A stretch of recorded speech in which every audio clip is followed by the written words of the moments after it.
তুই ধরলি নামাজ পড়লি নামাজ সারা জীবন ভোর নামাজ হইল না রে তো নামাজে যদি যাব তুই আমার সঙ্গে নামাজ পড়তে চাও। মা যখন বাড়ির মধ্যে কন্যাকে বলতো বেটি রে আমি নামাজটা পড়ব, জয়না তুই ওযু করে আয় আমার সঙ্গে নামাজে দাঁড়িয়ে যাও। বেটিকে নামাজ পড়ার কথা বলে নাও, সন্তানকে ভাই নামাজ পড়ার শিক্ষা দেনি নাও। এইদিকে মা জননী এই মোবাইল নিয়ে কত সুন্দর ভাবে 24 ঘন্টার মধ্যে আপনার 9 ঘন্টা মোবাইল দেখছে দিনের বেলা, রাত্রি 10টা 11টা বেজে যাচ্ছে। সন্তানেদেরকে পাশে ঘুমিয়ে না দিয়ে পাশে কোলে নিয়ে মা জননীরা মোবাইল দেখে। বন্ধুরে শুধু তাই নাই রে বাবা, ছোট্ট বাচ্চারা যদি খেতে না চায় মা জননী অমনি আপনার মোবাইল ধরিয়ে দেয়, মোবাইল ধরিয়ে দেয়, বলে মোবাইল না হলে খাবে না। এর মা জননী কাতর হয়ে গেল, বলে আমার মোবাইল আবার দিতেই হবে।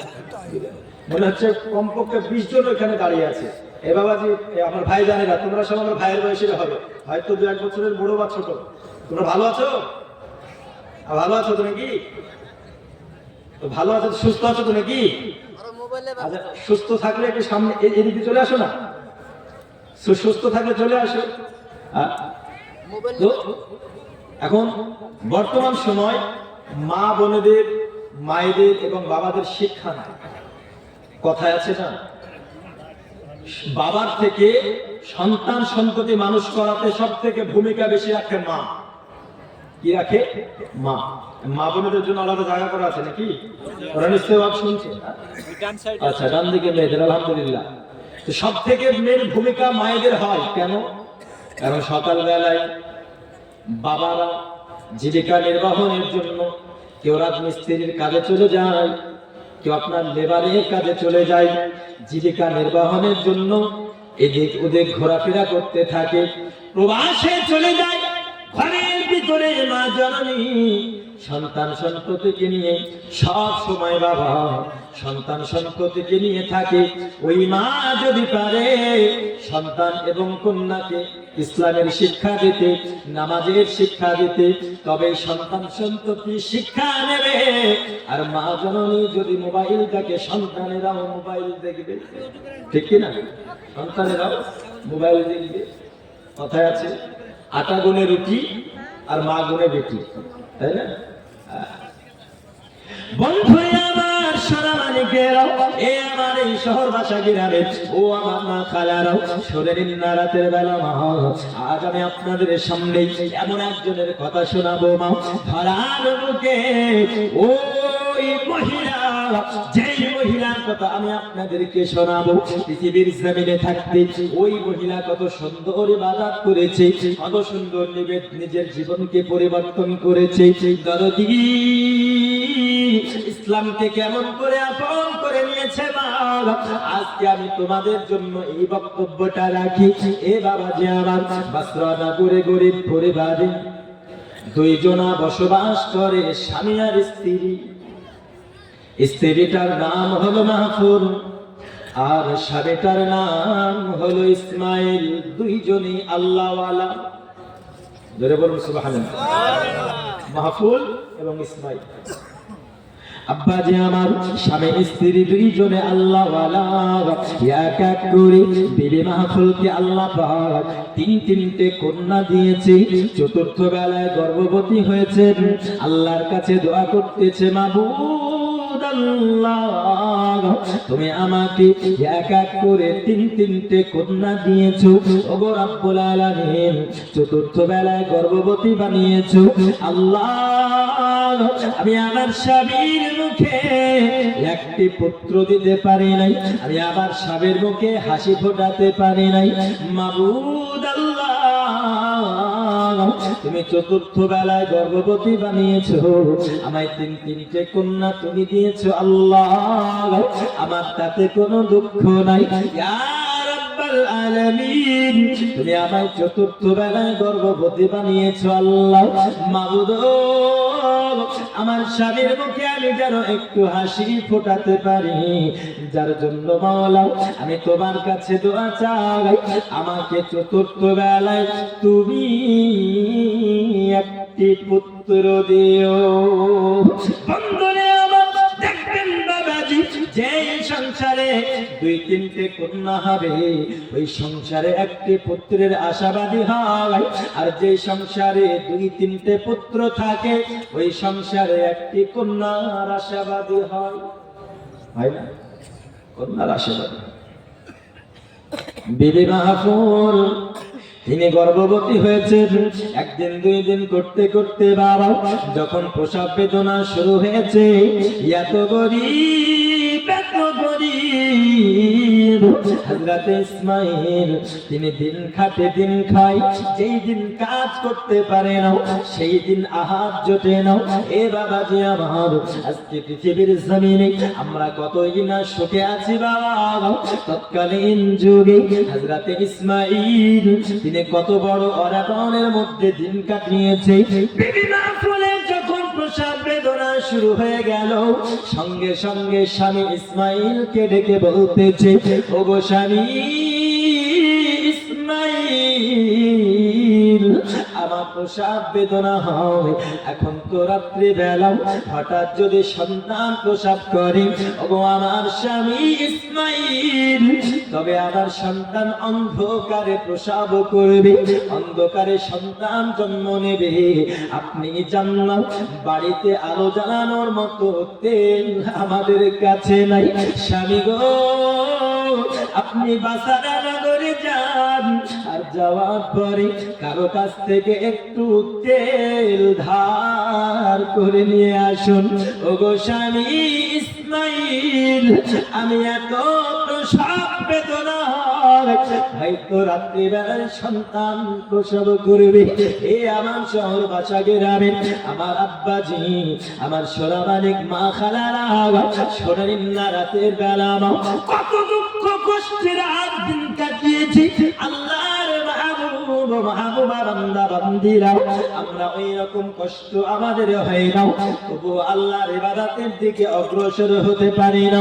এ বাবাজি, বিবি মাহফুর যখন বললেন স্বামী ইসমাঈল এত গরিব, চলে গেলেন বাসারা নগরে।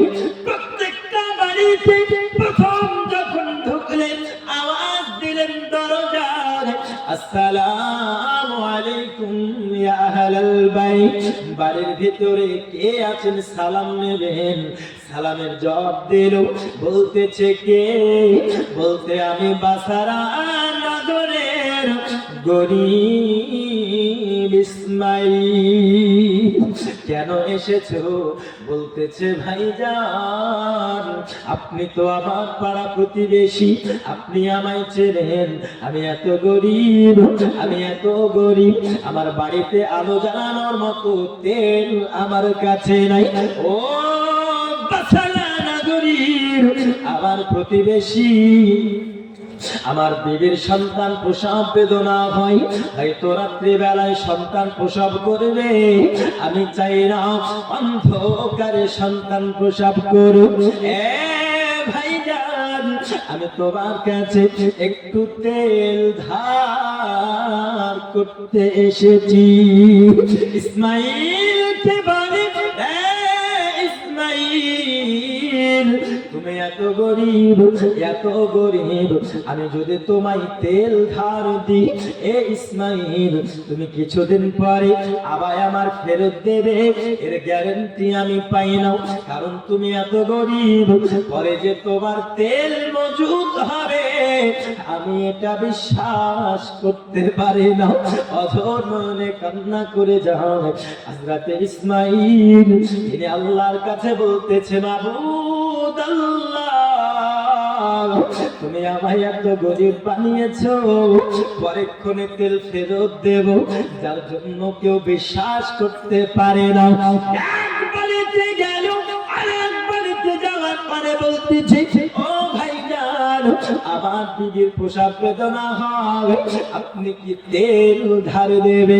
দরদি, প্রত্যেকটা বাসারা নগরের বাড়িতে হযরত ইসমাঈল গেল, কিন্তু কেউ তেল ধার দিল না। হায়রে দুঃখ, এই দুঃখ যারা ওই দুঃখে জীবন কাটিয়েছে, তারা বোঝে দুঃখর ব্যাপার। ও বাবা যে আবার কত সুন্দর ভাবে আমরা জীবন যাপন করি, কিন্তু গরিব ইসমাইল তার দুঃখ সে ছাড়া আর কেউ বুঝবে না। ওই রকম গরিব আপনার এখনো পৃথিবীর বুকে আছে বাবা, যাদেরকে আমরা দেখতে পারি না, যাদেরকে আমরা নিচু ভাবি, যাদেরকে আমরা অনেক ছোট মনে করি, কিন্তু বাবা মনে রাখবেন ওই দুঃখের কষ্ট আর একজন দুঃখী ছাড়া কেউ বুঝবে না।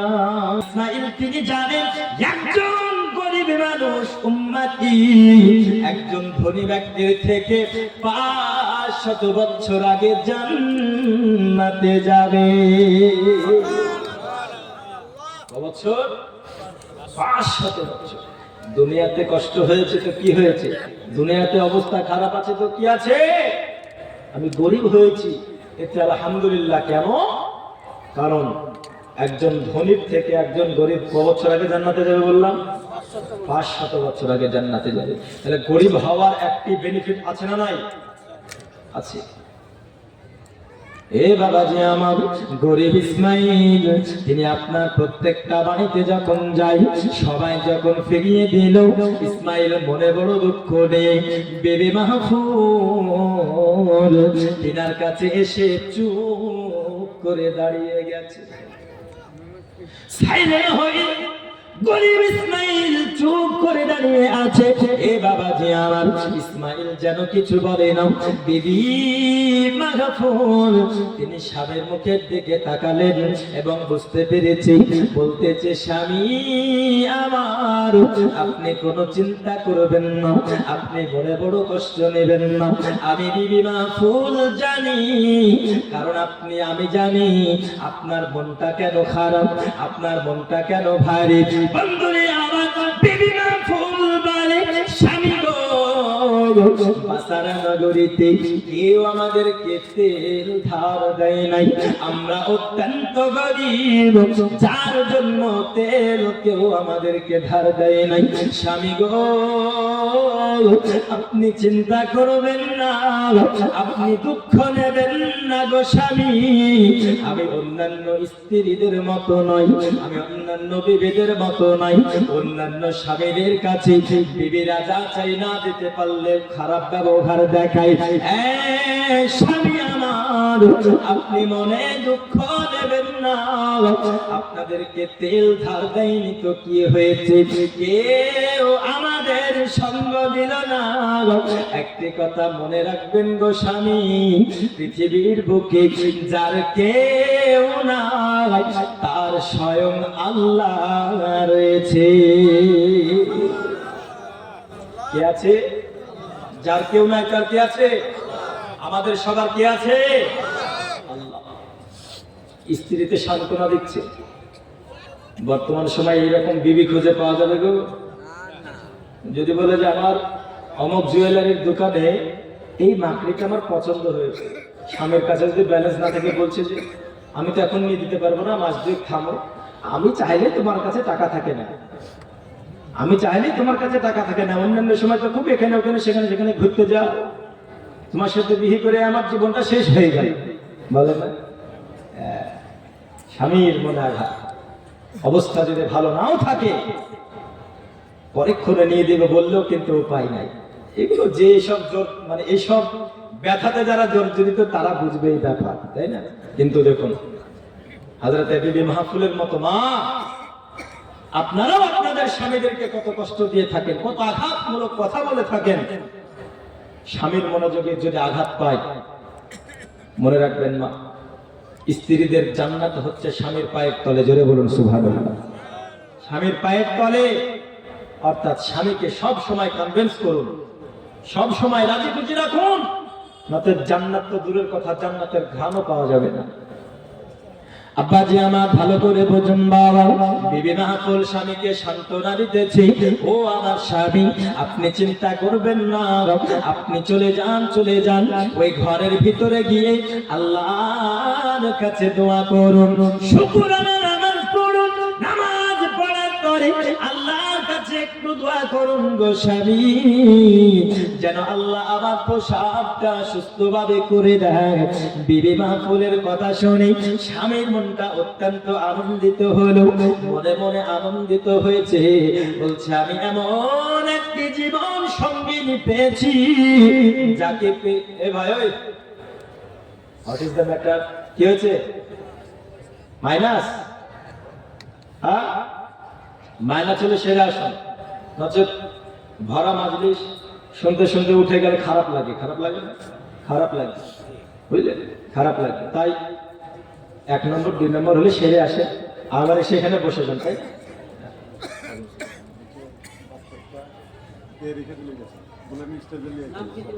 আচ্ছা, একজন ছোট্ট বাচ্চা যিনি খুঁজে পাচ্ছেন না, স্টেজের কাছে এসে নিয়ে যান। ছোট বাচ্চা, এই দেখুন, বুঝলেন? এই হচ্ছে অবস্থা। সন্তানকে নিয়ে যে বসবে, জালসা শুনবে তা শুনছে না, ঘুরে বেড়াচ্ছে, মেলায় খেলা খাচ্ছে। তুমি এই তো হারা জলযন্ত্র তোমার পেয়ে গেলাম। যাই হোক, আমি ওইদিকে যাব না।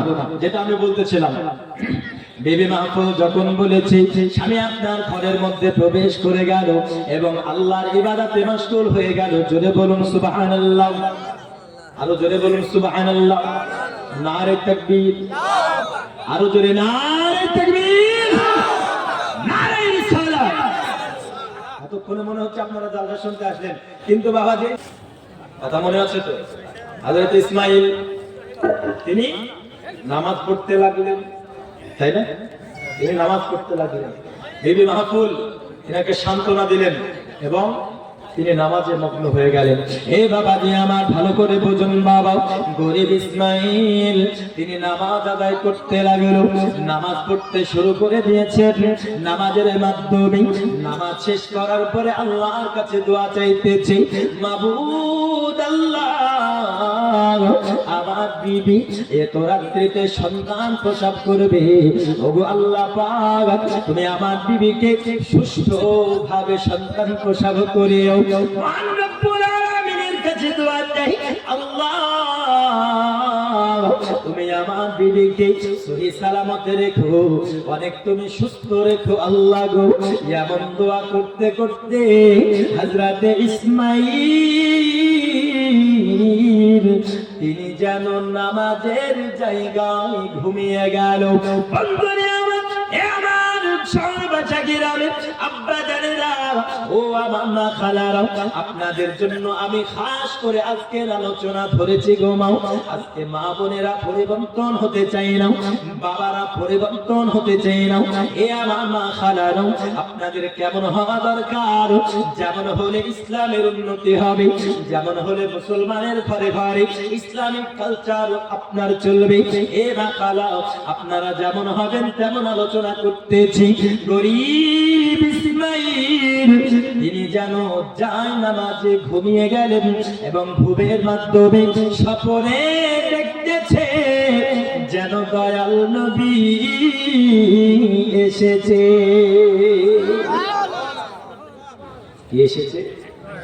রাসূল সাল্লাল্লাহু আলাইহি ওয়াসাল্লাম আসার পরে বলতেছে, ওগো ইসমাঈল তুমি চিন্তা করো না, তোমার স্ত্রী সুষ্ঠুভাবে সন্তান প্রসব করবে। জোরে বলুন। এখনো আল্লাহর কথা নাই, স্বয়ং রাসূলুল্লাহর কথা বলতেছে, ইসমাঈল তোমার বিবি এমন এক, তোমার বিবি সুষ্ঠুভাবে সন্তান প্রসব করবে গো ইসমাঈল। আর তুমি জেনে রেখে দাও, চতুর্থ বেলায় তোমার কোনো পুত্র হবে না, চতুর্থ বেলায় তোমার একজন কন্যা হবে। ও ইসমাঈল তুমি কোনো মনে দুঃখ নিও না, এই কন্যা যেমন তেমন কন্যা হবে না, অন্য কোনো মহিলাদের মতো হবে না, তোমার অন্য কোনো বেটিদের মতো হবে না। ইসমাঈল এই কন্যা এমন আবেদা হবে, এমন জাহিদা হবে, এমন পরেশগারিনী হবে, এমন মুত্তাকিনী হবে। ইসমাঈল এই কন্যা যে একবার যদি দোয়া করে 70,000 উম্মতে মুহাম্মাদীকে জান্নাতে নিয়ে যাবে। এত পারিশগারি হবে ইসমাঈল, আমি নবীজি বলে দিলাম তুমি তার নাম রাখবে রাবিয়া। কি নাম? রাবিয়া। রাবিয়া শব্দের বাংলা অর্থ হচ্ছে চতুর্থ। কি? চতুর্থ। আর বাসারা নগরে বাড়ি, যার জন্য হচ্ছে বাসরি, অর্থাৎ রাবিয়া বাসরি। হযরত রাবিয়া বাসরি রাহমাতুল্লাহি আলাইহা ওই রাত্রিতে জন্মগ্রহণ করেছেন। বিবি মাহফুলের মনটা বড় দুঃখিত। মনটা বড় দুঃখিত। কেন বলুন তো দেখি? কন্যা হয়েছে তাই, কারণ 3টে কন্যা তিনি দিয়েছেন, একটি সন্তানেরও মুখ তিনি দেখাতে পারেননি তিনার স্বামীকে। স্ত্রীর মনটা বড় দুঃখিত, বুঝলেন? দুঃখিত, মনটা বড় দুঃখিত। হযরতে ইসমাঈল ঘুমটা যখন ভেঙে গেল, যখন তিনি ঘরের ভিতরে প্রবেশ করেছেন, বিবি মাহফুলের কাছে আনন্দে আত্মহারা হয়ে বিবি মাহফুলের কাছে সন্তান দেখব বলে গেছে। বিবি মাহফুল কোনো কথা বলে না, কোনো আওয়াজ করে না, মুখ দিয়ে কোনো আওয়াজ করে কোনো কথা বলে না। এ বাবা যে আমার, বিবি মাহফুলের চুপ থাকা দেখে ইসমাঈল বলতেছে, বিবি রে, আমি জানতে পেরেছি তুমি দুঃখ নেবে না, তুমি কষ্ট নেবে না। চতুর্থ বেলায় কন্যা হওয়ার কারণে আমি ইসমাঈল কোনো দুঃখিত নয়। ইসমাঈল কোনো দুঃখিত নয়। বর্তমান সময় এখন কিছু কুলাঙ্গার ছেলে পেলে আছে, যাদের একটা মেয়ে হওয়ার পর আর একটা যদি মেয়ে হয় তো বউকে তালাক দিয়ে দেয়।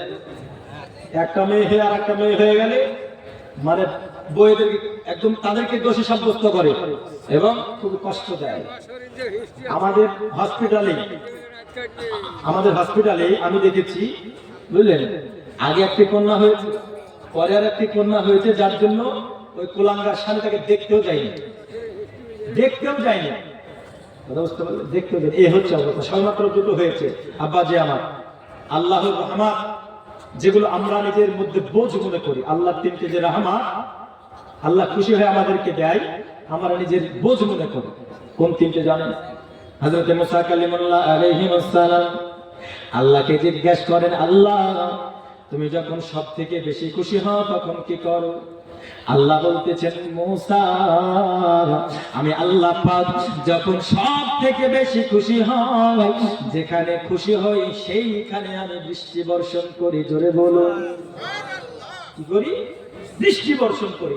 এখন বৃষ্টি হলে কিছু মানুষ বলছে আল্লাহর কাজ নাই, বৃষ্টি দিয়ে আমাদের ফসলগুলো নষ্ট করে দিবে, বলছে না? কিন্তু বৃষ্টি হচ্ছে কার রহমত? আল্লাহর রহমত। কিন্তু আমরা নিজের প্রতি বোঝ মনে করে নিচ্ছি। মুসা কালিমুল্লাহ বলে, ইয়া রাব্বাল আলামিন, 2 নম্বরে আপনি যখন খুশি হন, আপনি যখন তার থেকে বেশি খুশি হন, তখন আপনি কি করেন? আল্লাহ পাক বলতেছে, মুসা, আমি যখন তার থেকে বেশি খুশি হই, আমি যার প্রতি খুশি হই তার বাড়িতে মেহমান পাঠাই। মেহমান এখন বাড়িতে গেলে দই লাগবে, মিষ্টি লাগবে, মাংস লাগবে, জামা লাগবে, কাপড় লাগবে, হ্যাঁ লাগবে, তেল লাগবে, খরচে শেষ নাই, সংসারে অভাব, আসার টাইম পেল না, বলে না, আসার টাইম পেল না। কিন্তু মনে রাখবেন, আল্লাহর রহমত এসে বরকত হয় না অবরকত হয়? জোরে বলুন। আল্লাহর রহমত মানে তো বরকত হবে, তাই না? তো মেহমান আসলে এইরকম আমরা নিজের প্রতি চাপ মনে করি, কিন্তু না। একটা কথা মনে রাখবেন, আপনার বাড়িতে মেহমান যাচ্ছে মানে আপনার প্রতি আল্লাহ কি আছে? কি আছে? খুশি আছে। মুসা কালিমুল্লাহ জানতে চাই, আল্লাহ তুমি যখন তার থেকে সব থেকে বেশি খুশি হও কি করো? আল্লাহ বলে, মুসা, আমি যখন সব থেকে বেশি খুশি হই, যার প্রতি খুশি হই তার বাড়িতে আমি আল্লাহ কন্যা সন্তান পাঠাই। কিন্তু আল্লাহর রহমত আমরা নিজেদের মধ্যে নিতে পারি না। দরুদ শরীফ। আল্লাহ গরিব ইসমাঈল তিনার স্ত্রীকে তিনি সান্ত্বনা দিতেছি, ওগো বিবি মাহফুল, তুমি কোনো দুঃখ নেবে না গো বিবি মাহফুল, চতুর্থ বেলায় কন্যা হওয়ার কারণে আমি ইসমাইল কোনো দুঃখিত নই।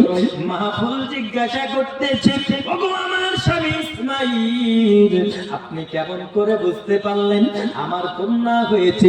আপনি কেমন করে বুঝতে পারলেন চতুর্থ বেলায় আমাদের বেটি সন্তান হয়েছে? ইসমাইল বলতেছে, বিবি আমি কেন বুঝতে পারবো না, আমি কেন বুঝতে পারবো না? বিবিরে, চতুর্থ বেলায় কন্যা হবে এর সুখবর, এর শুভাগমনের খবর দুনিয়ার কোন মোল্লা দেয় নাই, আমাকে স্বপ্নে রাসূলুল্লাহ দিয়েছে। ওরে আমার বিবিরে, আমি কেমন করে দুঃখিত হতে পারি যার নাম আমার রাসূলুল্লাহ বলে দিয়েছেন রাখতে হবে রাবেয়া। বিবি আমার, আমি কেমন করে দুঃখিত হতে পারি কন্যা হওয়ার কারণে? ওই কন্যা আমার ঘরে জন্ম নিয়েছে, অন্যান্য কন্যার মতো হবে না, অন্যান্য বেটের মতো হবে না, অন্যান্য কন্যাদের মতো হবে না, এমন পরেশগারিনী হবে, এমন মুত্তাকিনী হবে, এমন আবেদা জাহেদা হবে রে বিবি,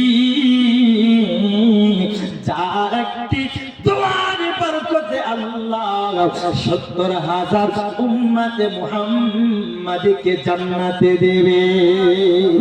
বিবিরে, এই জন্মগ্রহণ করাতে আমি কেমন করে দুঃখিত হতে পারি? এই হচ্ছে তিনি জন্ম নিলেন।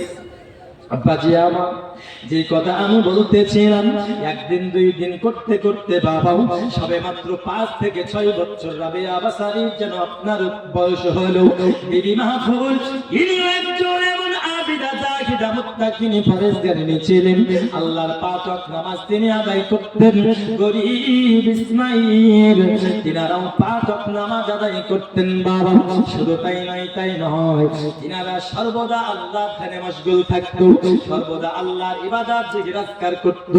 নবী গো, একটা রাত্রিতে হযরত রাবেয়া বাসারী রাহমাতুল্লাহি আলাইহা ছোট্টবেলায় হঠাৎ করে মধ্যরাত্রি বেলায় তিনার যখন ঘুম ভেঙে গেল, পাশে যেন আম্মা জানকে দেখতে পাই না, পাশে মা জননী নাই।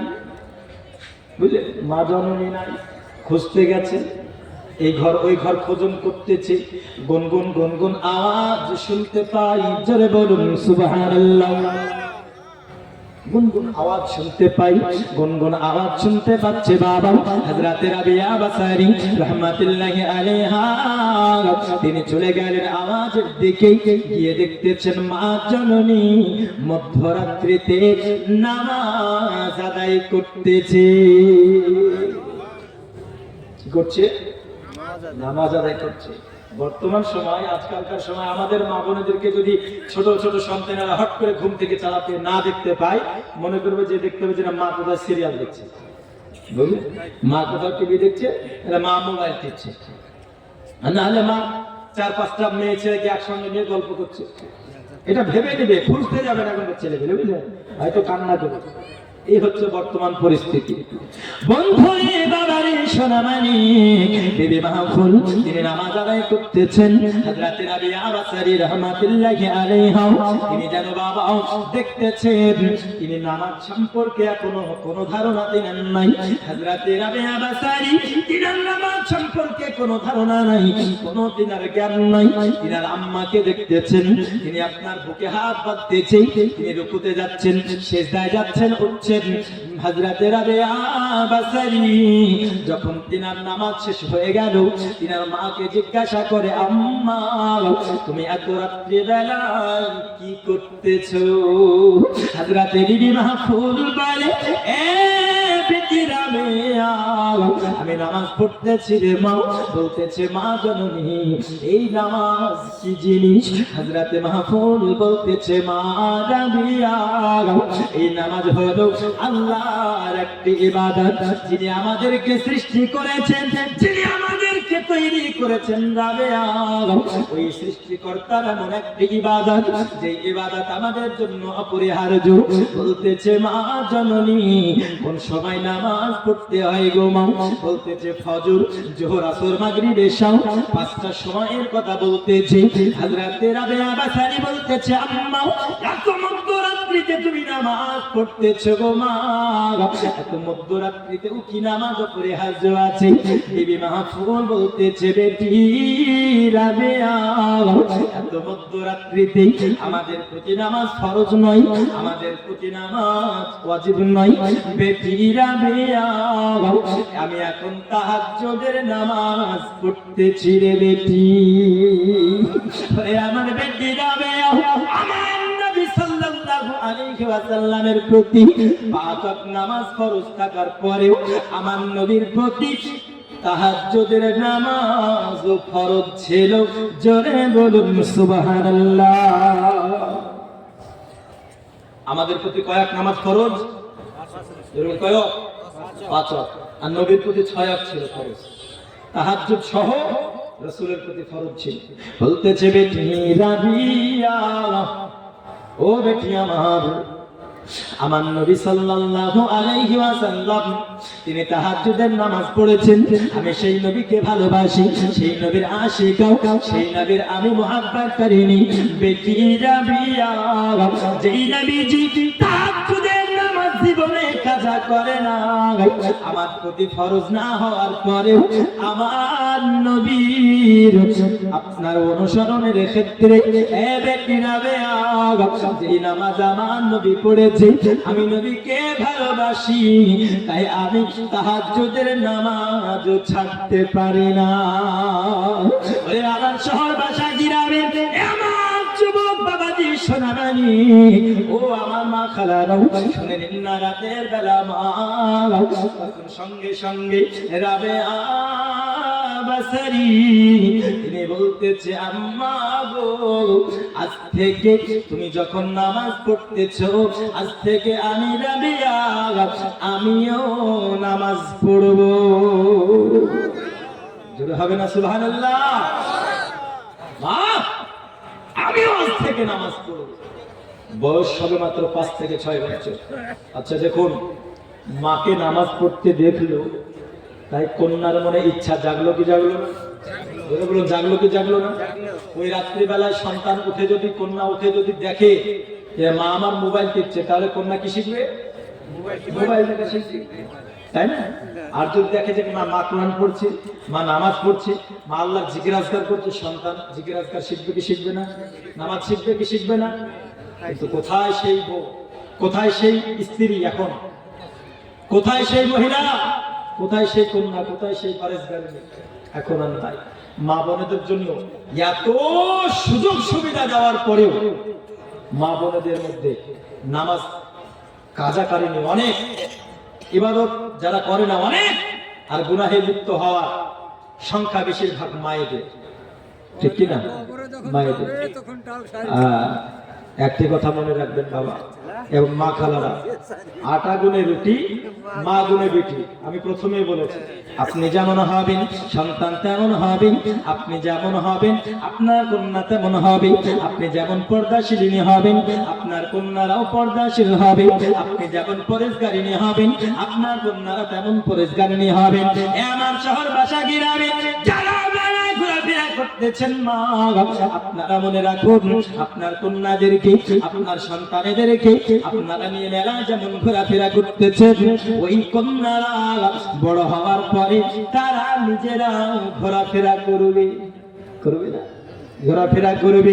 তাই বলি মা আপনারা ঘোরাফেরা করেন না, কত সুন্দর জালসার মাহফিলে চলে আসুন। এ বাবাজি আমার, চলুন একটু সামনের দিকে এগিয়ে যাই। বিবি মাহফুজ তিনি আপনার কন্যা রাবিয়াকে নামাজ শিখিয়ে দিল।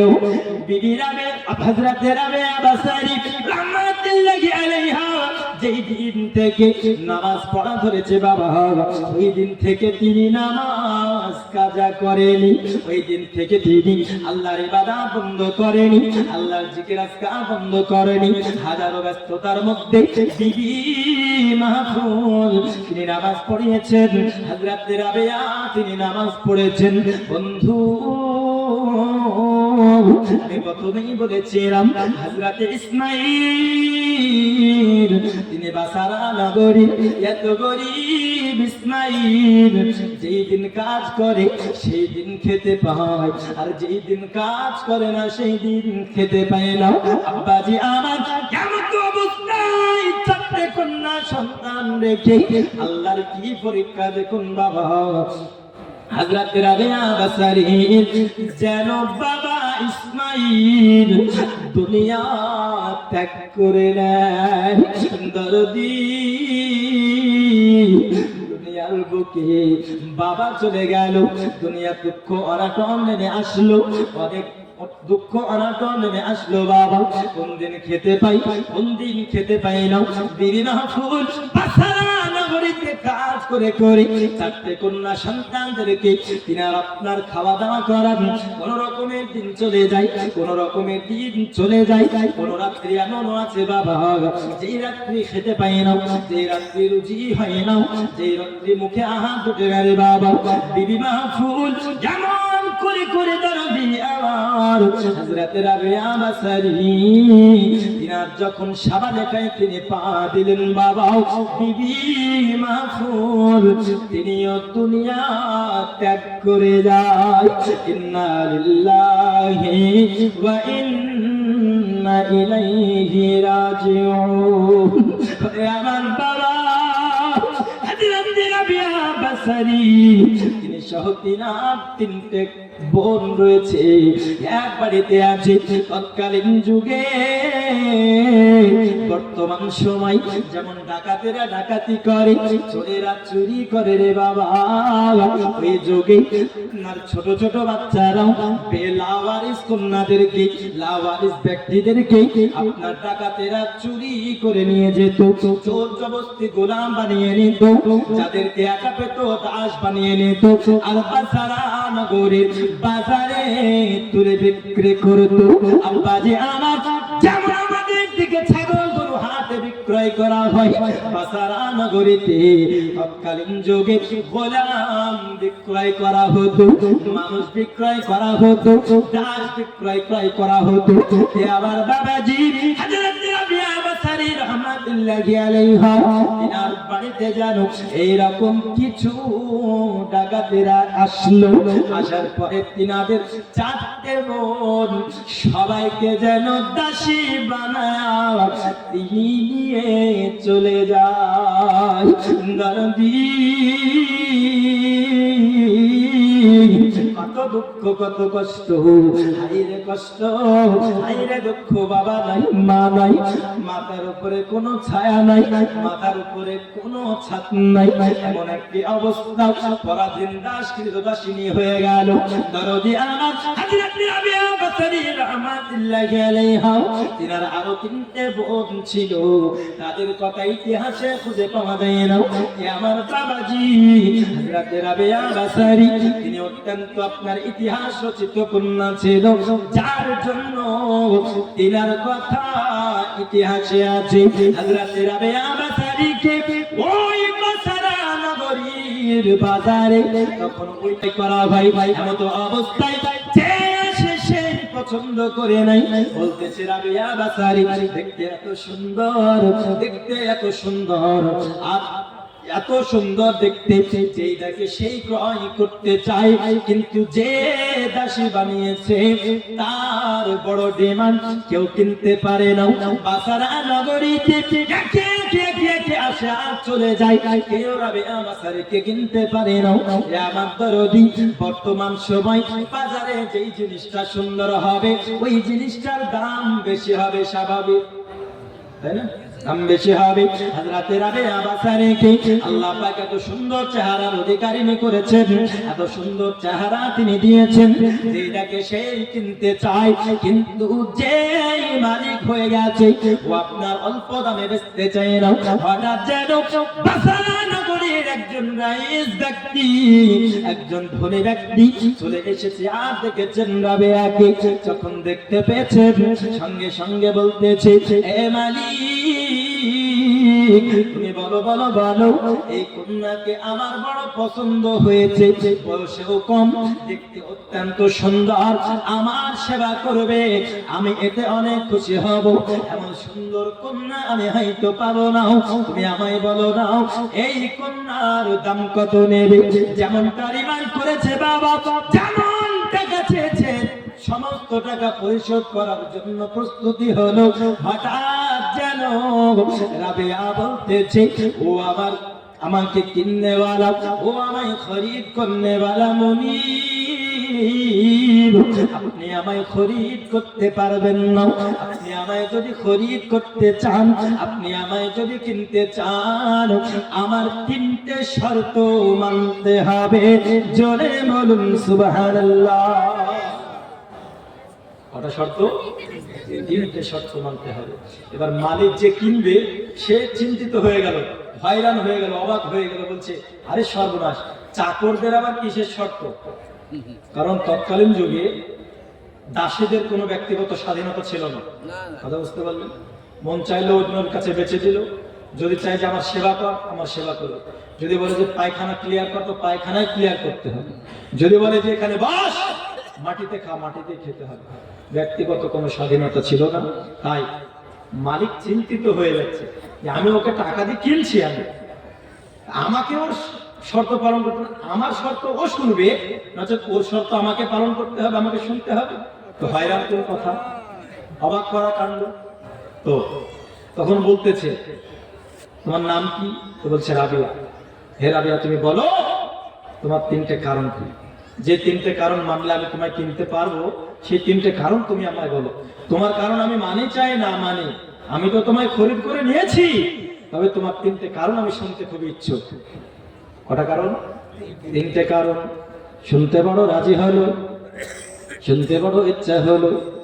আব্বাজি আমার, এই 3টে কারণ, যেই 3টে কারণ শুনি ওই মুনি হযরত রাবিয়া বাসারীকে খরিদ করবে রে বাবা।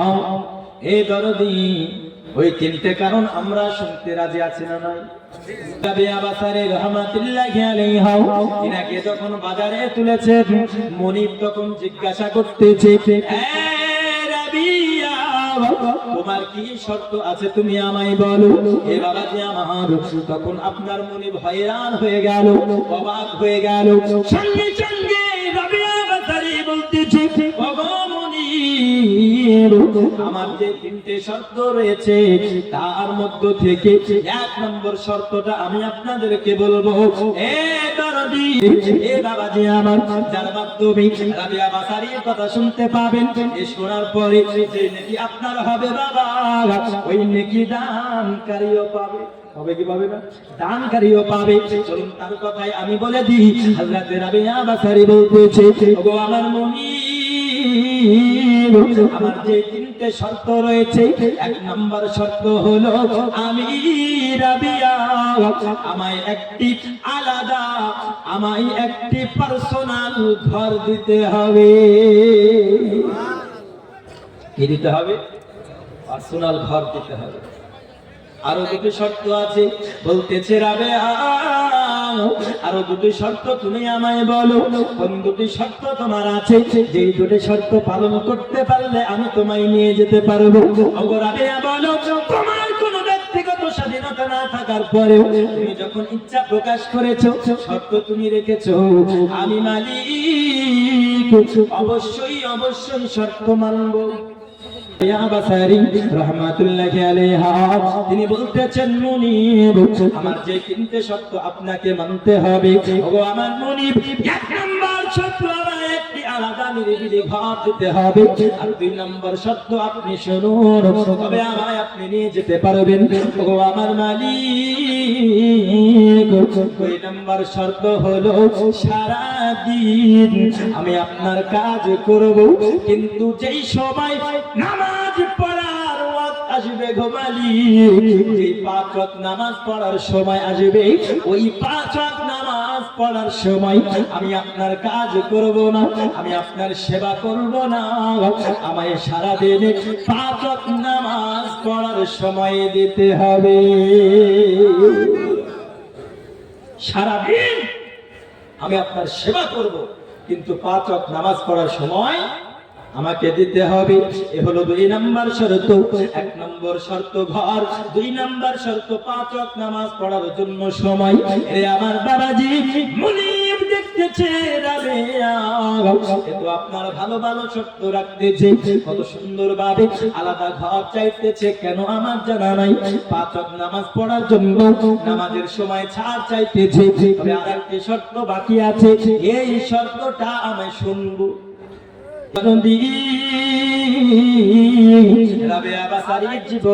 আমি কি চলুন সামনের দিকে এগোনো যাক বাবা, যারা দেবেন খুশি মনে চলে আসুন, আর আমি জবরদস্তি করব না, আর আমি চাপাচাপি করব না। আব্বাজি আবার মুনিব বলতেছে, বেটি রাবেয়া তুমি আমায় বলো না তোমার 3 নম্বর শর্তটা হবে কি? রাবেয়া বাসারি বলতেছে, ও আমার মুনিব আমি 3টে শর্ত বলেছি। 1 নম্বর শর্ত হলো আমায় পার্সোনাল ঘর দিতে হবে, আর 2 নম্বর শর্ত হলো আমি রাবেয়া সারাদিন তোমার ইবাদত করব, আর নামাজের যে সময়গুলো হবে ওই সময় আমি তোমার ইবাদত তোমার খিদমত করতে পারবো না। 3 নম্বর শর্ত মুনিব, আমার মুনিব 3 নম্বর শর্ত আমি রাবেয়া সারাদিন তুমি আমার খিদমত নিতে পারবে, সারাদিন তুমি আমার সেবা নিতে পারবে, নামাজের সময়গুলি বাদ দিয়ে। আর সারাদিন পরে যখন রাত্রি বেলা হবে, রাত্রি বেলায় তুমি আমার কোন সেবা নিতে পারবে না। বলে কেন? বলে আমি নবীর আশিক, আমি নবীর একজন প্রেমিকা, আমি আমার আল্লাহ পাকে আল্লাহ তাআলার ইবাদতে মাশগুল থাকব রাত্রি বেলা। সারাদিন আমি তোমার খিদমত করব, আর রাত্রি বেলায় আমি আল্লাহর ইবাদত করব। যার আমি বান্দি, যিনি আমার প্রতিপালক, যিনি আমার স্রষ্টা, যিনি আমার মালিক, তার আমি ইবাদত করব রাত্রি ভোরে। ওগো মুনিব এটাই হলো আমি রাবেয়ার 3 নম্বর শর্ত। জোরে বলুন সুবহানাল্লাহ। প্রথম শর্ত কি? একটি ঘর। 2 নম্বর শর্ত দিনের বেলায় খিদমত নেবে, দিনের বেলায় যে নামাজের সময়গুলো আসবে নামাজ পড়তে দিতে হবে। আর 3 নম্বর সারাদিন সেবা করবে, রাত্রি বেলায় সেবা করবে না। বলে কেন? কারণ সারা রাত্রি যেই বান্দা, যেই বান্দি, যে আল্লাহর বান্দি, সে আল্লাহর ইবাদত করবে। জোরে বলুন সুবহানাল্লাহ। ইবাদত করবে। তো শর্তগুলো শুনে কি মনে হচ্ছে? মেয়েটা খারাপ না ভালো? মেয়েটা খারাপ হবে না ভালো হবে মনে হচ্ছে? এখনকার মেয়ে ছেলেরা এরকম শর্ত রাখে না যদি বিবাহ করতে যায়। মেয়ে ছেলে পক্ষ দেখতে আসলে এরকম শর্ত রাখে না যে আব্বা ছেলে দাড়ি থাকলে বিয়ে করব, ছেলে যদি টুপি পরে বিয়ে করব, ছেলে যদি নামাজ পড়ে বিয়ে করব, এই শর্ত নাই। আব্বা ছেলে আবার দাড়ি রাখে না তো, বাড়িতে এলইডি টিভি আছে তো, ছেলের আরন 5 আছে তো, কারণ আরন 5 এর কানে টান মেরে যখন দিবে টান, আর রাস্তাতে যখন পড়বে যান যখন বেরোবে সাইজ হয়ে যখন বুঝতে পারবে। বুঝলি? এখনকার মহিলারা হচ্ছে এইরকম, এরা যে ডিস্কো, বুঝলি, ডিজিটাল যুগ। কি জামানা ভাই, কি জামানা চলে আসলো। মহিলারা এখন এইসব শর্ত রাখে, ছেলে যদি দাড়ি রাখে তাহলে বিয়ে করব না। বুঝলেন? ছেলেকে ফ্যাশন হতে হবে, আর ছেলেকে স্মার্ট হতে হবে, ন্যারো শুট করে যেন থাকে, আর যেন প্যান্ট শার্ট ন্যারো টাইট করে থাকে। এই ন্যারো শার্ট প্যান্ট পরে জুম্মাতে নামাজ পড়তে, যে ন্যারো শার্ট প্যান্ট পরিয়ে, ছোট বাচ্চা 2-4 বছর, ন্যারো শার্ট পরিয়েছে, জামা পরিয়েছে, প্যান্ট পরিয়ে, চোখে চশমা লাগিয়ে, ডানে বামে চুলকে কাটিয়ে, টিকির উপরে রাখিয়ে চশমা পরিয়ে বলতে, বাপ তোকে একবারে হিরো লাগছে, হিরো লাগছে। ওই ছোট সন্তান বড় হওয়ার পরে কি পাঞ্জাবি টুপি আর পরবে? পরবে? বলেন, বলুন পরবে? পরবে না। বাবা মায়ের ছোটবেলাতে ছেলেকে দেখুন কত সহলতে দিয়ে দিচ্ছে, বলছে হিরো তো বড় হয়ে তো হিরোই হবে, বড় হয়ে তো আরন ফাইভের কানে টান মারবে, না নিয়ে দিতে পারলে ওই বাপ মাকে ত্যাগ করে দিচ্ছে। এখন অনেক সন্তান বলছে না আমার ইচ্ছা পূরণ করতে পারবে না তো আমাকে পয়দা করতে কে বলেছে? এরকম কথা বলে না গো, এরকম কথা বলি। কিন্তু বর্তমান সময় যে মহিলারা এইরকম শর্ত রাখে আব্বাজি সন্তানদেরকে, যাকে আমি বিবাহ করব তাকে আপনার নামাজি হতে হবে, তাকে আপনার রোজা রাখতে হবে, তার মুখে নবীর সুন্নাত থাকতে হবে, পোশাক আশাক ইসলামিক কালচারে থাকতে হবে দরদি। এইরকম কোন মহিলা যদি বিবাহের ইচ্ছা প্রকাশ করে, ওই বাড়িতে কন্যার জন্য দিনে 100টা বিবাহের প্রস্তাব যাবে, যাবে না? 100টা প্রস্তাব যাবে। কেন? কারণ যেই মহিলা এইরকম শর্ত রাখে যে না ভালো ছেলে নামাজি হাজি গাজি এরকম ছেলেদেরকে বিবাহ করবে, তাহলে কি হবে? ওই রকম মহিলাদের বাড়িতে সবাই আপন ছেলেদের বিয়ে দিতে চাইবে কি চাইবে না? বলো, কথা বলুন, চাইবে কি চাইবে না? চাইবে বাবা যাবে। কিন্তু বর্তমান সময় তো তা নয়, শর্ত রাখছে এইরকম। তো হযরত রাবিয়া বাসারি এটাতে রাখতে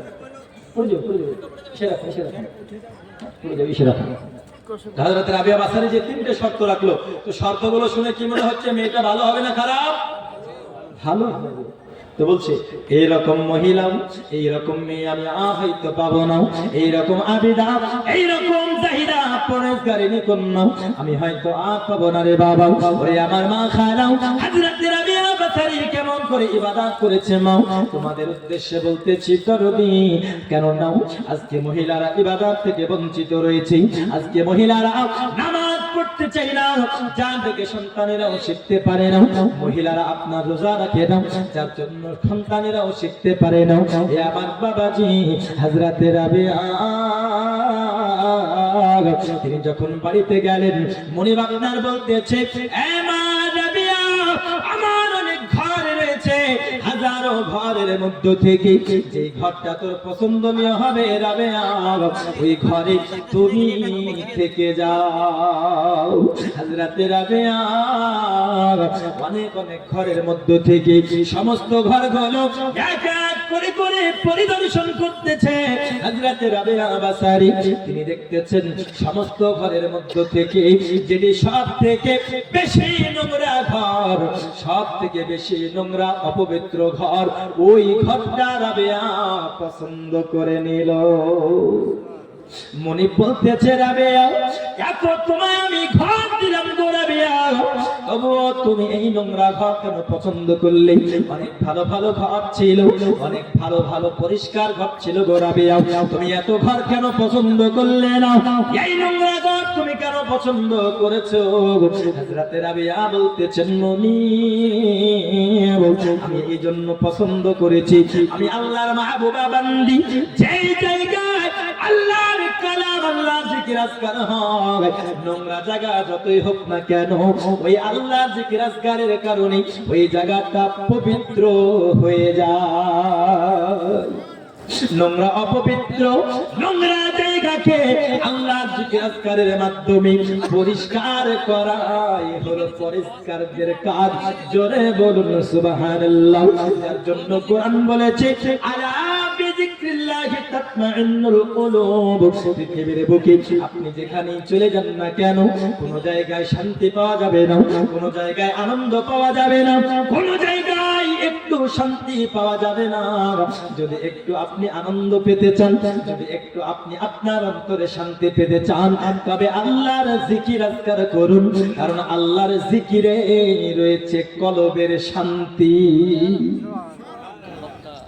হযরত রাবিয়া বাসারি রাহমাতুল্লাহ আলাইহা তিনি আপনার নোংরা ঘরটি পছন্দ করলেন এবং তিনি ওইখানে কিন্তু দাস হিসাবে থাকতে লাগলেন। কেন জানেন? কারণ ওই সময় এমন একটি বিষয়, এমন একটি জিনিস, এমন একটি সময়, ওই সময় চাকরদের কোনো ব্যক্তিগত স্বাধীনতা ছিল না, যেটা বলতো সেটা করতে হতো। হযরত রাবিয়া বাসারি রাহমাতুল্লাহি আলাইহা তিনি আপনার বাবাজি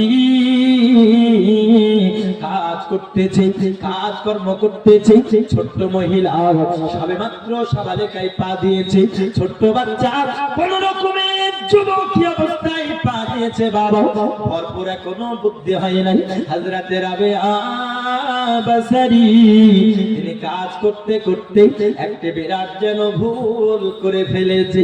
আরে আমার দরদি হযরতে রাবিয়া বাসারি রাহমাতুল্লাহি আলাইহা যখন কাজে ভুল করেছে বাবা, মালিক সঙ্গে সঙ্গে রাবিয়া বাসারিকে চাবুকের আঘাত করতে লেগেছে। আব্বাজি আবার রাবিয়া বাসারি চিৎকার করে আল্লাহর কাছে ডাকে, আল্লাহ তুমি আমার কোন পাপের কাফারা, কোন পাপের কাফারা নেওয়ার আপনি তৌফিক দিয়েছেন গো মাবুদ। আল্লাহ আমি এত কষ্ট পাই, আমি এত কষ্ট পাই, মুনি বাবাই কত মেরেছি গো আমার বাবাজি। তৎকালীন যুগের প্রথা ছিল এইরকম, চাকরদেরকে কোন মনিব যদি মারতো বাবা, আর একজন বাবা 100 টাকা দান করেছে, কোন মনিব যদি মারতো, তৎকালীন যুগের প্রথা ছিল এইরকম, মনিব যখন মারতো দাসদেরকে গোলামদেরকে মারতে মারতে মারতে মারতে যতক্ষণ না অজ্ঞান হয়ে যেত ততক্ষণ পর্যন্ত আঘাত করতে থাকতো। যুবক রে ও আমার মা জননী, কত কষ্ট সহ্য করেও বিবি হযরতে রাবিয়া বাসারি আল্লাহর কেমন ইবাদত করেছে শুনুন। এত মার মেরেছে, এত মার মারি রাবিয়া কে বলে মুনিব একটু রহম করুন, আমার প্রতি একটু দয়া করুন গো মুনিব, আমায় আপনি ক্ষমা করে দিন।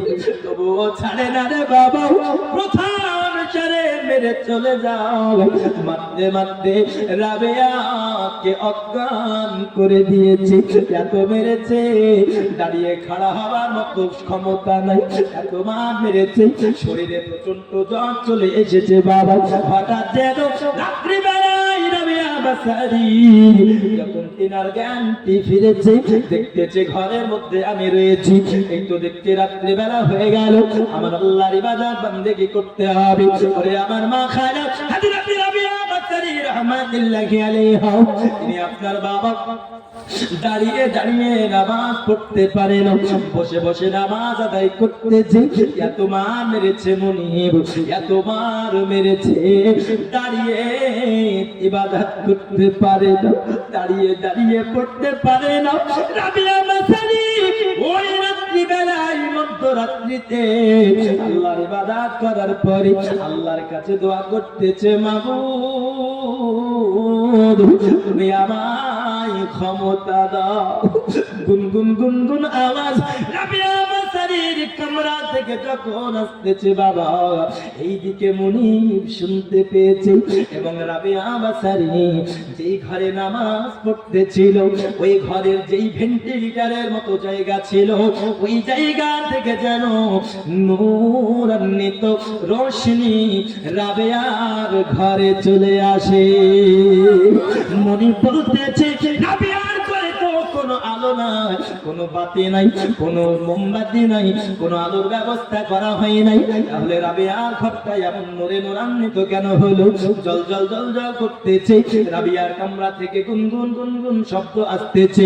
মুনিব কোটি কোটি পাক রাবিয়ার দরজার কাছে যেন দাঁড়িয়ে গেল, তিনি শুনতেছে, যেই রাবিয়াকে আমি আঘাত করেছি, যেই রাবিয়াকে আমি আঘাত করেছি, এত মার মেরেছি, আমি এত মার মেরেছি, মেরে অজ্ঞান করে দিয়েছি, ওই রাবিয়া দোয়া করতেছে আল্লাহর কাছে, মাবুদ আল্লাহ তুমি আমায় সবর দাও, আমায় তুমি হিম্মত দাও, আমি কোন রকমে যেন তোমার ইবাদত থেকে বঞ্চিত না থাকি গো মাওলা, আমি তোমার যেন ইবাদত করতে পারি সেই তৌফিক দাও।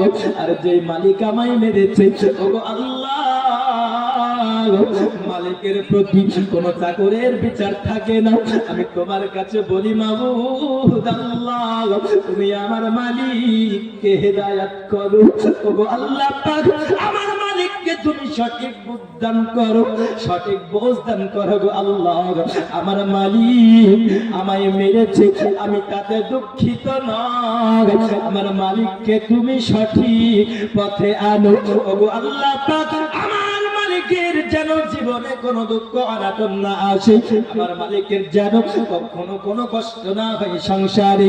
হযরতে রাবিয়া এই দোয়া করতে যে মনিব শুনতে পেয়ে অত্যন্ত দুঃখিত হয়ে বলতেছে, আইরে আমি মালিক, তোমার যেই রাবিয়াকে মেরেছি আমার জন্য বদদোয়া করে নাই, আমার জন্য রহমতের দোয়া করে।